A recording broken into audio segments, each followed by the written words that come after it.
ini adalah di bawah saya. Dan atasan saya Nanda Mikola, lalu Pak Bansu, saya sebagai Deputi Olahraga yang membawahi 14 cabang olahraga. Salah satunya adalah drifting. Drifting ini dari awal, saya dengan Akbar ini membina ini dari awal nggak gampang gitu. Artinya sekarang dengan mungkin 2 tahun atau 3 tahun ini, 2 tahun ini udah mulai berkembang. Iya. Tapi awal-awal kita agak sulit untuk menjalankan drifting. Karena drifting ini buat saya adalah olahraga entertainment. Jadi sebetulnya nggak terlampau sulit untuk melaksanakannya. Nah, konsep-konsep pelaksanaan ini adalah apa yang selama ini dilakukan oleh Akbar Rais. Dan Akbar Rais banyak berdiskusi dengan saya dan saya sangat surprise, selamat kepada Mas Ani yang bisa membawa pembalap internasional Indonesia. Dan saya mau supportnya dari semua media karena tanpa kalian kita bukan siapa-siapa, dan saya berharap kalian semua bisa support olahraga ini karena kebetulan saya juga sebagai direktur niaga di Sentul Sirkuit dan 32 tahun. Dan saya mengapresiasi sekali olahraga ini sangat baik dan keren. Ya. Bu, ini kan ada kesulitan terkendala terkait membawa mobil dari luar negeri ke kemari. Ya. Karena ini yang diharapkan dari ini. Pandangannya seperti apa Bu untuk membawa mobil? Nah, saya sih melihatnya begini. Kita kan punya ketua umum Bapak Bansud yang memang Pak Bansud ini sangat concern terhadap dunia olahraga otomotif. Ini kita belajar dari waktu kemarin Akbar ya. Saya rasa nggak begitu sulit dan mungkin dari rekan-rekan media juga tahu saya juga menyelenggarakan Formula E. Saya sudah menyelenggarakan Formula E 2 kali. Itu pun juga mobil masuknya juga dibantu oleh ini.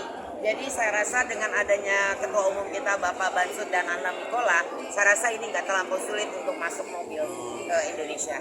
Apa yang paling istimewa dan tantangan terbesar untuk pertama kali diadakan di Indonesia untuk balapan drifting ini? Saya rasa tantangan yang paling besar saya rasa adalah satu, kita minta dukungan dari pemerintah tentunya, karena negara-negara lain seperti Malaysia dan semuanya itu mereka lebih mudah ya untuk melakukan balapan internasional maupun mobil keluar masuk, dan kita mohon dari pemerintah untuk dapat mendukung balapan ini bisa menjadi tuan rumah yang baik lah gitu. Bu, harapan ke depan Bu untuk acara ini gimana Bu? Harapan saya di depan, saya perlu dengan saya masih dipercaya untuk di dunia olahraga otomotif ini, harapan saya akan ada terus internasional drift, apa juga yang disampaikan kemarin oleh Akbar. Saya melihat dan saya melihat langsung bahwa begitu banyak antusias penonton dan mereka cukup puas dengan trek kita. Bu, untuk kedepannya ada agenda-agenda program di sirkuit Sentul kira-kira apa aja Bu? Program di sirkuit Sentul sih kita masih ada drifting, masih balap mobil, masih tes launching, tes draft masih. Bu, untuk pembibitan untuk pembalap, karena kan kita kan selalu gagal nih diajak F1 dan lain sebagainya. Sejauh ini untuk pembibitan ini seperti apa supaya kita lebih bisa juara dunia atau gimana? Sejauh ini seperti apa Bu? Ini sebenarnya sih kalau soal pembibitan daripada pembalapnya sendiri, kita banyak aset ya pembalap ya.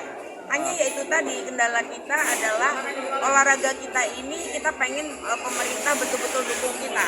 Mungkin kemarin rekan media juga dengar bagaimana Pak Jokowi sempat marah ya.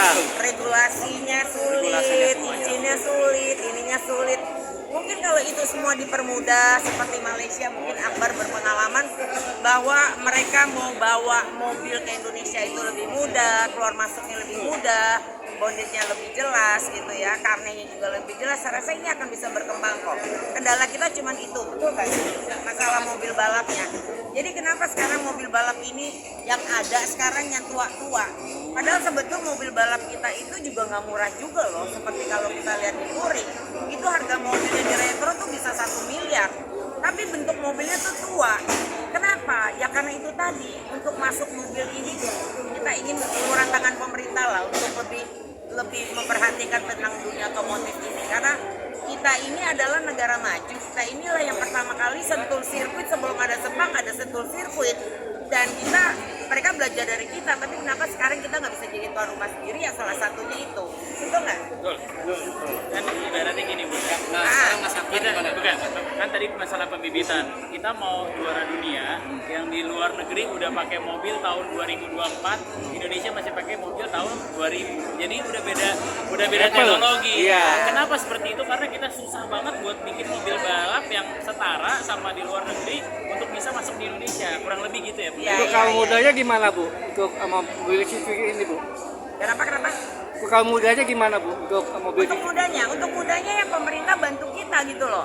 Artinya pemerintah bantu kita kan sekarang gini loh. Cabang olahraga lain aja mereka bisa dengan gampang untuk bisa mendapatkan mengajukan. Nah kita nih otomotif ya roda 4 atau roda 2. Kita minta dukungan pemerintah untuk lebih mempermudah dengan segala tanggung jawab tentu ada di ini gitu loh. Kita punya Pak Bansud yang aware terhadap dunia ini dan saya yakin Pak Bansud akan bantu kita gitu.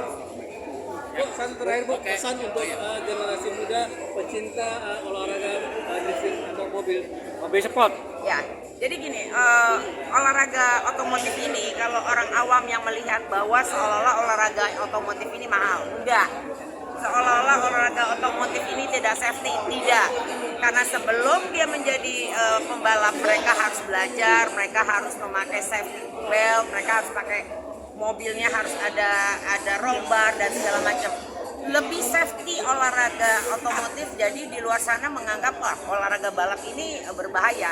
No, sebelum turun balap itu semuanya ada aturannya, ada diskrut dulu mobilnya, bajunya, helmnya. Jadi nggak bisa sembarangan untuk duduk kalau Anda belum melakukan latihan, Anda belum melakukan safety terhadap mobilnya itu. Ya, oke. Oke, makasih Bu. Ini teleponnya. Nomor telepon 0816 945 998. Lengkap.